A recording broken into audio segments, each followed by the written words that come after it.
Assalamualaikum warahmatullahi wabarakatuh. Apa kabar kalian hari ini? Semoga kita selalu dalam keadaan sehat walafiat. Baik, saya ucapkan selamat datang, selamat bergabung di keluarga besar SMK Negeri Sugiwaras. Pada pagi ini kalian akan melaksanakan MPLS di hari ketiga, dan pada materi kali ini kita akan belajar cara belajar efektif. Nah, namun sebelum itu, marilah kita perkenalan pada pemateri yang akan menyampaikan materi hari ini. Nah, ini yang pertama ada saya sendiri, Ahmad Fahrudin. Kalian bisa memanggil saya dengan panggilan Pak Didin. Saya sebagai guru bahasa Indonesia, juga sebagai guru PJOK, dan untuk di tahun ini saya diberikan tugas wali kelas 10 TKRO 1. Pemateri yang kedua ada Pak Darmono atau lebih akrab disapa Pak Dar. Beliau adalah ketua jurusan TKJ atau disebutnya Kakomli TKJ, kemudian juga guru T1, kemudian guru AIJ, dan juga guru PD. Yang ketiga ada Ibu Intan Bujung. Beliau lebih akrab disapa dengan Bu Intan. Kemudian beliau mengajar bahasa Inggris, bahasa Jawa, sejarah Indonesia, dan ditugasi sebagai wali kelas 11 TKRO 3. Kemudian yang keempat ada Pak Purnomo atau lebih akrab disapa Pak Pur. Beliau guru seni budaya, guru PKK kejuruan, guru BK, juga sebagai wali kelas 12 TB. Berikutnya adalah Ibu Nila Ekowati Eskom atau lebih akrab dipanggil dengan panggilan Ibu Nila. Beliau guru KJD, guru PKK kejuruan, guru TLJ, dan ditugaskan sebagai wali kelas 12 TKJ 1. Kemudian ada Ibu Kusmawati atau lebih akrab disapa Ibu Kus. Beliau guru kepariwisataan, guru PKN, guru sejarah Indonesia, dan juga wali kelas 11 TKJ 1. Nah, berikutnya ada Ibu NC Hermin A atau lebih akrab disapa dengan Ibu Hermin. Beliau guru kimia, guru IPA terapan, dan juga sebagai pengurus koperasi sekolah. Yang terakhir ada Ibu Leli Handayani. Beliau sebagai guru GTO, guru PKK kejuruan, dan juga sebagai wali kelas 12 TKRO 1. Baik, anak-anak, pada materi cara belajar efektif kali ini, kami akan menyampaikan materi menjadi 4 subbagian. Yang pertama ada tips belajar efektif dari rumah di masa pandemi, kemudian membaca skimming, yang ketiga membaca scanning, dan yang keempat adalah cara membaca cepat dan efektif. Submateri pertama, tips belajar efektif. Tips belajar di rumah yang asik dan menyenangkan dan anti bosan. Ya gimana, kondisi lagi kayak gini paling aman ya memang belajar di rumah. Semoga musibah ini segera berlalu ya, agar kita bisa belajar lagi di sekolah. Oke, tips yang pertama adalah patuhi jadwal. Selaraskan jadwal belajar di rumah dengan belajar di sekolah, supaya kita bisa mengikuti terus perkembangan yang ada di kurikulum. Nah, silahkan berkonsultasi dan berkomunikasi dengan guru masing-masing ya. Oke, tips selanjutnya adalah selalu periksa tugas sekolah. Catat di buku atau smartphone agar tidak ada yang terlewatkan. Ingat loh ya, teman-teman itu bukan sedang liburan, tapi sedang belajar dari rumah. Konsentrasi. Berikutnya adalah minta didampingi oleh orang tua atau keluarga. Apabila ada kesulitan, silahkan bertanya. Apalagi punya saudara yang pinter, wah asik sekali itu. Ada orang tua dan saudara juga bisa membuat semangat loh, beneran. Tips selanjutnya adalah mengontak bapak ibu guru apabila menemui kesulitan. Tenang saja, mereka pasti mau membantu. Nggak usah takut-takut, apalagi malu-malu. Mereka pasti akan mendukung kamu. Tenang saja. Tips berikutnya adalah membuat ruang belajar yang nyaman. Syukur-syukur kalau memang sudah ada tempat khusus di rumah. Biasakan juga belajar di meja belajar, biar fokusnya dapat. nggak ngantuk-ngantuken, nggak awang-awangen. Nah, silahkan tata yang baik ya meja belajarnya. Nah, itu dia beberapa tips yang tim Wow persiapkan untuk teman-teman semua. Selamat belajar di rumah dan tetap jaga kesehatan. Semoga bencana ini segera berlalu dan kita bisa segera bertemu. I miss you.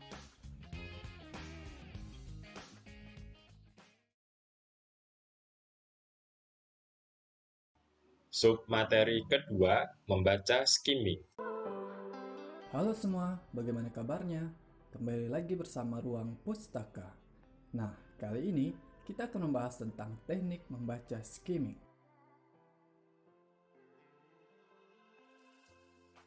Di awal video saya akan memulai dengan sebuah pertanyaan.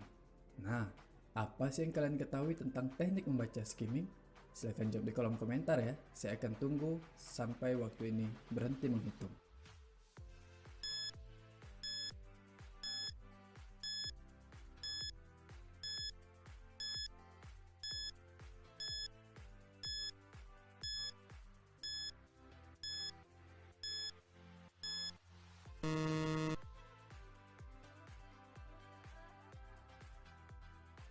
Nah, silakan kalian bandingkan jawaban kalian dengan jawaban berikut. Teknik skimming merupakan satu di antara teknik membaca cepat. Teknik skimming atau dalam bahasa Indonesia memiliki artian teknik membaca sekilas. Nah, teknik membaca ini digunakan saat kita ingin menemukan ide utama secara keseluruhan dari sebuah buku. Dengan cara ini, berarti kita tidak membaca buku kata per kata, melainkan berlompatan dari satu bagian ke bagian lain dengan melihat pokok pikiran dari topik bacaan. Tapi bagaimana sih menerapkannya? Tentu saja kita memerlukan yang namanya latihan. Setiap keterampilan yang kita miliki tentu dibangun dengan sebuah latihan. Sama halnya dengan seorang pemain bola. Dia akan menjadi seorang pemain bola profesional dengan banyak latihan. Kemudian, sama seperti halnya dengan seorang pelari atau atlet, dia akan berlatih agar dia mampu berlari sekencang-kencangnya. Sama ya, orang yang menginginkan tubuhnya kekar, nah dia harus berlatih, yaitu dengan rajin-rajin mengangkat beban. Begitu juga dengan membaca. Teknik membaca skimming didapatkan dengan hasil latihan.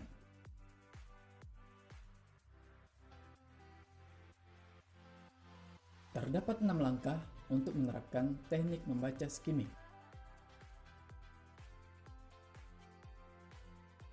1. Membaca judul dan subjudul bacaan. Tentu kalian ingat bahwa teknik membaca skimming adalah teknik membaca untuk menemukan ide utama bacaanmu. Dengan melihat judul dan subjudul, kalian akan mengetahui inti pembahasannya, seperti ilustrasi gambar berikut. Judul dan subjudul akan mewakili ide utama pembahasannya. Coba kalian baca judul dan subjudulnya. Nah, kalian pasti tahu kalau teks tersebut akan mengenalkan sebuah program bernama Microsoft Word.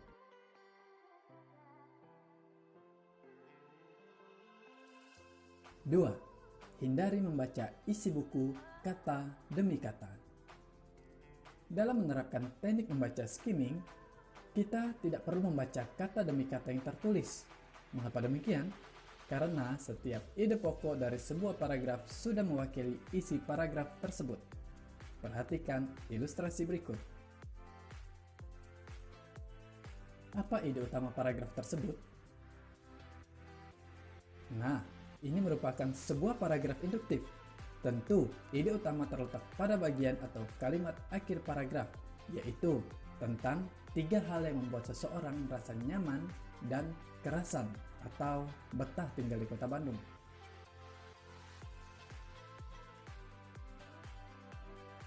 3. Bila diperlukan, baca bagian awal dan akhir kalimat dari setiap paragraf. Biasanya, sebuah paragraf memiliki 2 ide utama. Paragraf ini dinamakan paragraf campuran atau paragraf induktif-deduktif. Ide utamanya terletak di bagian atau kalimat pertama dan kalimat akhir. Perhatikan ilustrasi berikut. Apa ide utamanya? Ya, ide utamanya adalah tentang benda cagar budaya yang ada di Indonesia menjadi buruan para kolektor.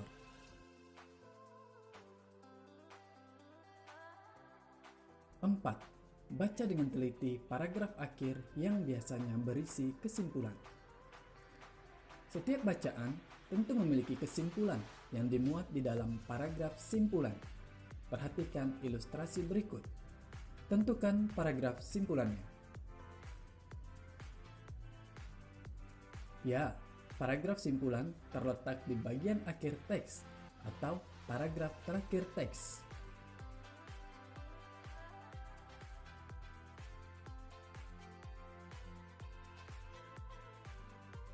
5.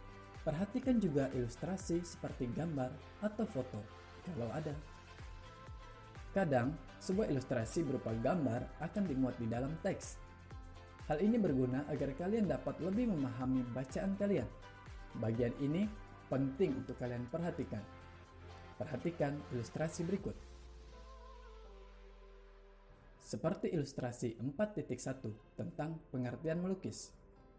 Dari ilustrasi gambar tersebut, kita bisa mendapatkan gambaran kegiatan melukis tanpa perlu mencari orang yang sedang melukis.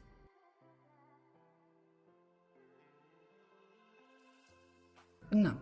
Setelah selesai, coba berhenti sejenak untuk memahami isi tulisan tersebut. Nah, langkah ini adalah langkah yang wajib kalian laksanakan.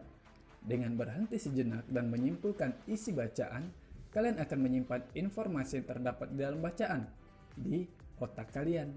Jadi, informasi kalian sudah disimpan di dalam otak. Bila perlu, tulis simpulan pada buku catatan kalian.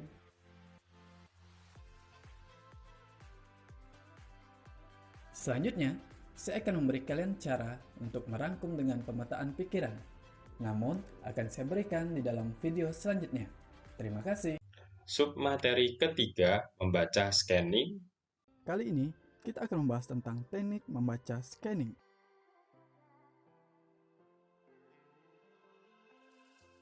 Apa itu teknik membaca scanning?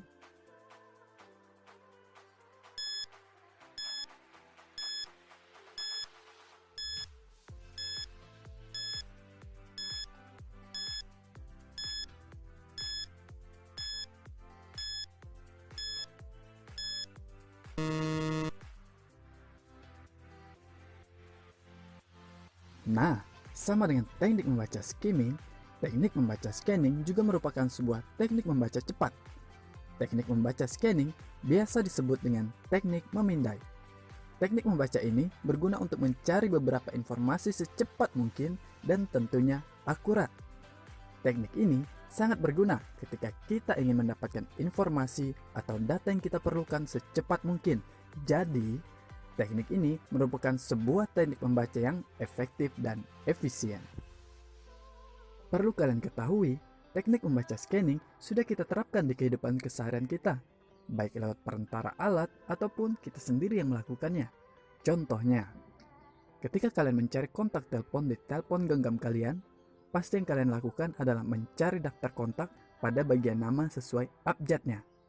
Jika kalian mencari kontak teman kalian yang berawalan huruf M, tentu kalian tidak akan mencarinya atau membaca satu persatu mulai dari abjad A, melainkan langsung melompat ke abjad M. Atau justru kalian langsung saja mengetik di kolom pencarian. Nah, itulah yang dinamakan teknik memindai. Contoh lainnya, ketika kalian mencari nama kalian di daftar kehadiran, apakah kalian membaca nama yang tertera di daftar satu persatu? Tentu tidak kan? Kalian pasti akan melihat langsung ke abjad sesuai awalan nama kalian, atau melihat nomor induk yang kalian miliki. Contoh lainnya, ketika kalian membuka kamus, tentu kalian tidak akan membaca kata demi kata untuk menemukan kata yang kalian cari. Kalian tentunya akan mencarinya berdasarkan abjad di kamus. Barusan adalah pengertian dari teknik membaca scanning. Nah, selanjutnya kita akan membahas tentang penerapannya. Saya cukup memberi kalian 2 langkah untuk menerapkannya. Yang pertama, bentuk materi bacaan. Bentuk materi yang dimaksud meliputi 3 jenis, yaitu berdasarkan alfabet atau abjad, berdasarkan kronologis, dan berdasarkan kategori. Berdasarkan alfabet, contohnya adalah kamus. Kamus adalah sebuah buku yang berisikan arti dari kata-kata dasar sebuah bahasa, seperti Kamus Besar Bahasa Indonesia. Kata-kata yang dimuat disajikan berdasarkan alfabet mulai dari A sampai Z. Jadi, kalian sudah mengerti, ketika kalian membuka kamus, yang kalian harus lakukan adalah langsung menuju pada awalan alfabet atau abjad kata yang kalian cari. Berdasarkan kronologis. Contohnya adalah daftar isi sebuah buku. Nah, pada daftar isi tentu memuat informasi dari isi buku yang akan kita baca. Kita hanya perlu melihat daftar isi tersebut untuk memudahkan kita mencari informasi yang kita inginkan. Daftar isi selalu disajikan berdasarkan urutan tulisan di dalam buku dan berdasarkan halamannya. Jika kita hendak mencari bagian A pada bab 3, kita hanya perlu melihat daftar isi bagian tersebut terdapat pada halaman keberapa. Nah, dengan cepat kita akan menemukan bagian tersebut. Berdasarkan kategori. Contohnya adalah buku panduan manual. Di dalam buku panduan sudah disusun berdasarkan kategori-kategori, seperti buku panduan laptop. Di dalam buku panduan akan disajikan berdasarkan langkah-langkah penggunaan. Seperti jika kalian ingin mengoperasikan laptop, di dalam buku akan disajikan dengan judul langkah mengoperasikan atau judul lainnya yang serupa. Tentu, kalian hanya perlu mencari bagian panduan untuk mengoperasikannya tanpa membaca bagian lainnya karena tujuan kalian adalah ingin mengoperasikannya.